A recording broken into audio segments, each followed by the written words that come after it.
Salut à tous, c'est le militant, le père fondateur de la LDNA. Nous allons donner notre position. En tant que porte-parole, il faut que les Européens sachent que nous, les Africains, nous ne sommes pas d'accord de ce qui se passe entre la Russie et l'Ukraine. Pourquoi? Parce que dans tous les cas, il y a mort d'homme. Et nous, les Africains, nous pensons qu'une vie est égale à une autre. Donc, une fois qu'il y a mort d'homme, nous ne pouvons pas avoir un parti pris. C'est les Européens qui ne savent pas qu'une vie est égale à une vie. Car il y a des pays où, quand il y a mort d'homme, ça ne crie pas sur tous les toits. En Afrique, en Afghanistan, en Irak, en Syrie, et j'en passe. Quand il y a mort d'homme, les médias européens estiment que c'est des sous-hommes qui sont en train de mourir. Il n'y a pas un tapage médiatique là-dessus. Par contre, quand nous voyons comment la Russie est en train de bombarder l'Ukraine et nous voyons les médias européens s'acharner sur la Russie,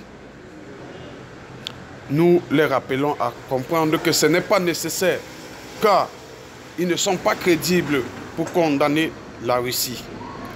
Parce que déjà, nous savons qu'ils condamnent la Russie parce que leur intérêt est boycotté par la Russie, car ils avaient déjà mis un plan, une stratégie, comment faire pour anéantir le futur fort du monde, la future puissance du monde.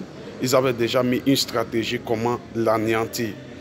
Mais cette future puissance a vu de loin et a contre-attaqué. Du coup, ça n'arrange pas les Occidentaux, ça n'arrange pas les Américains.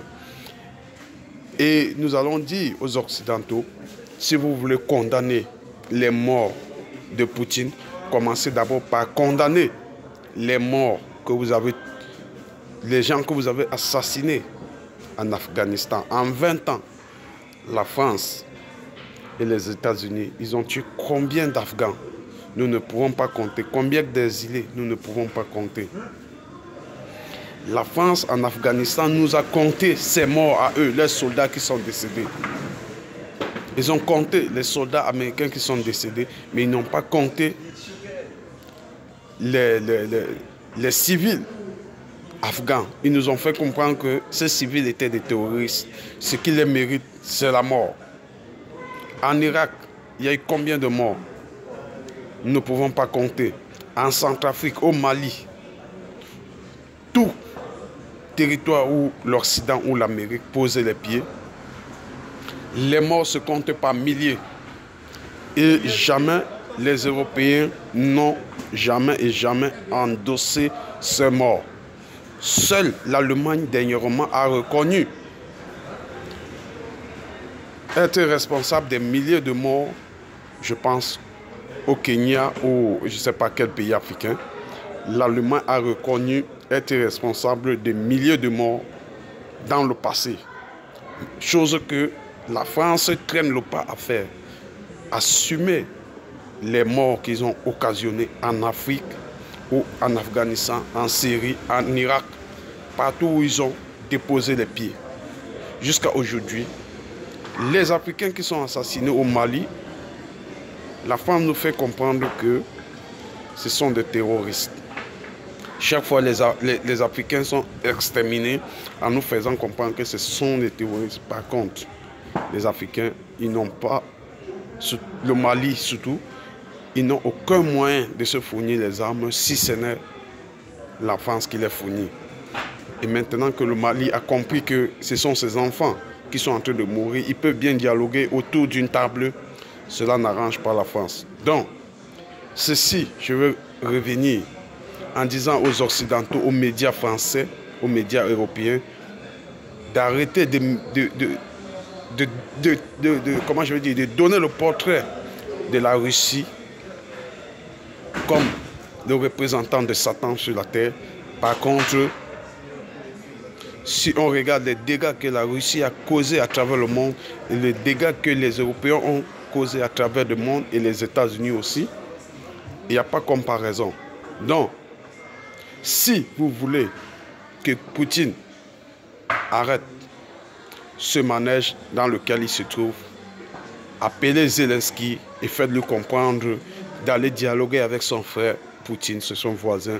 C'est Poutine qui a construit, c'est la Russie qui a construit l'Ukraine, Zelensky. Tout cela n'aura pas lieu si vous, les Occidentaux, vous n'attirez pas Zelensky dans des accords inutiles. Donc, il y a encore temps que de médiatiser les morts. Vous pouvez conseiller. Le conseil, il ne se fait pas tard pour donner un conseil à quelqu'un. Dites-lui, va vers ton frère, vers ton voisin, Poutine, et trouver un terrain d'entente. Même s'il faut que Zelensky quitte le pouvoir au profit de son peuple, s'il n'est pas égoïste, il le fera. Et ça serait du bien pour le continent européen, pour l'Ukraine, pour la Russie.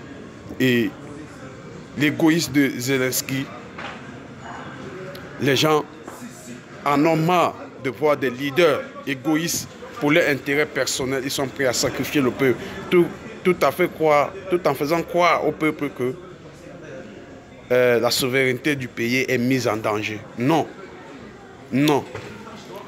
Poutine ne voudrait jamais voir l'Ukraine s'effondrer. Jamais. Par contre, l'Ukraine est en train de vouloir entrer dans une danse où elle veut voir la Russie s'effondrer. Et ce n'est pas possible par la complicité des Européens et des Américains. Donc, les Européens, asseyez-vous et donnez un conseil à Zelensky d'approcher son frère et trouver un terrain d'entente. Arrêtez de médiatiser, de diaboliser la Russie.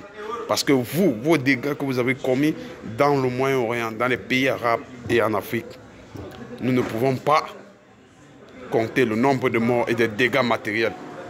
La Syrie, présentement, ne vaut même pas le Mali, puisque tout est détruit là-bas.